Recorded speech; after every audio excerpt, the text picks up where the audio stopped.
So here we are, more than 100 days into this administration, and the most frequently used word by the Trump White House is Biden. Yeah, they are obsessed. To me, I've started describing it almost as some kind of fetish because they just love to talk about Biden. Caroline Leavitt goes out there. I think she, out of 20 press conferences, has mentioned Biden's name almost 80 times. So we're talking about 4 times a press briefing. Caroline Leavitt is saying Biden in some capacity. And it's always to blame them for all the bad things that are happening today under Donald Trump. No, somehow it's all Biden. Trump also, it is one of the most frequent used words by him, and when you add them all together, including other members of the administration, it's the number one word, Biden.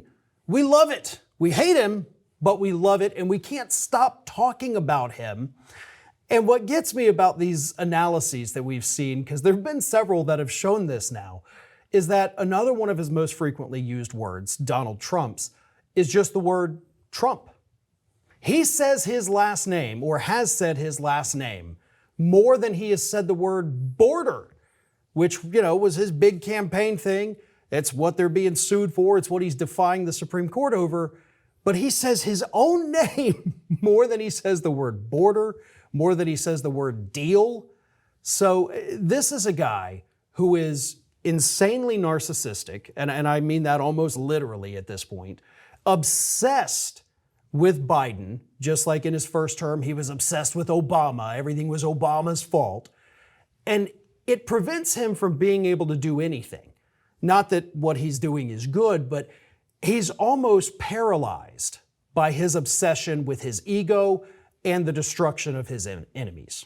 Well, I have 2 thoughts on that. One, a real leader, no matter what the problem caused the problem, at a certain point, you take control. It doesn't matter how we got here, but we're going to get out together. And that's what you do as a real leader. Obviously, this is not real leadership. This is not a real administration. This is the Fox News administration. More than 20 of his appointments now and his closest advisors are former Fox News personalities. So it makes sense that he's stuck in time from when they were talking to him on TV that Biden was the bad guy. And now they're around him saying, oh, yes, Biden caused all these problems, sir. And he feels like he has his own Fox News briefing right there in the Capitol. And, the obsession with his own name, and he'll refer to himself in the third person. We see it all the time. Think about this. How often, unless you're introducing yourself, how often do you say your last name? Because that's what it got me thinking. Like, okay, my last name is also, a group of people. So I say my last name a little bit more, if I'm like, oh yeah, my cousins are in town, so that's my last name. But how often do you just say your last name? Like, hey, Cunningham's going to lunch here. Oh, Cunningham has to go to the... Nobody does that. It's weird and creepy, but it goes into this mental instability that he has. Even he views himself, as he wants his MAGA people to do, as this larger-than-life figure that even he is watching from the sideline. It's so just, God, I wish a good psychiatrist could get a hold of him and say, you're not going anywhere for 24 hours. Let's figure this out together.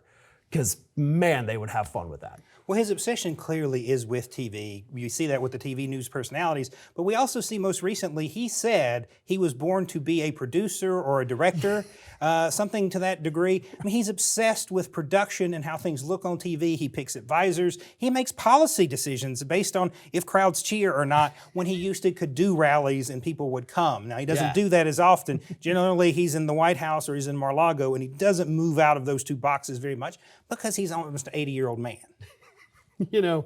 I do think this obsession he has with Biden, I think you nailed it on the head. This is a man who doesn't want to take responsibility. He was asked in an interview recently, like, well, why are you not taking responsibility? It's when he said, the good parts are mine, the bad parts are Biden. And they said, well, why aren't you doing it? He said, well, I think I am. I'm taking credit for the good stuff, and, but he's not. And I do want the public as a whole to kind of open up to that and understand this is not a guy that's ever going to put you where you need to be.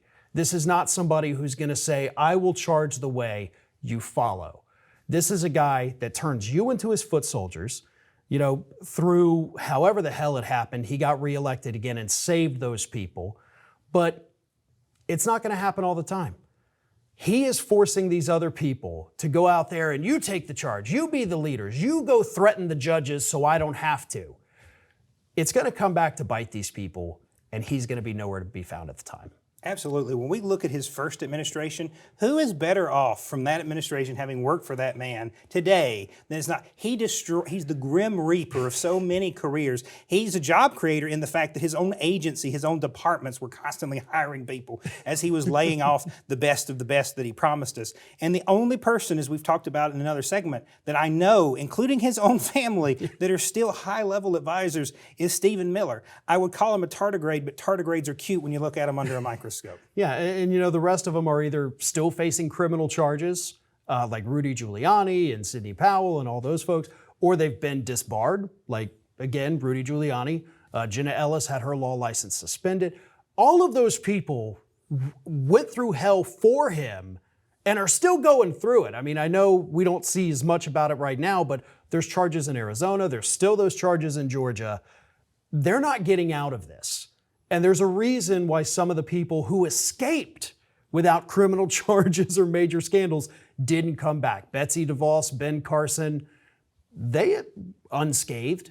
They're not facing criminal investigations, but they also didn't come back. And that should have been the biggest red flag for all these idiots who jumped up and said, I'll join your administration. Well, nobody from the first one got the happily ever after. So best of luck to you guys, but it's probably going to happen to you too. Well, it's the Roach Motel of political careers, and it's continuing to operate.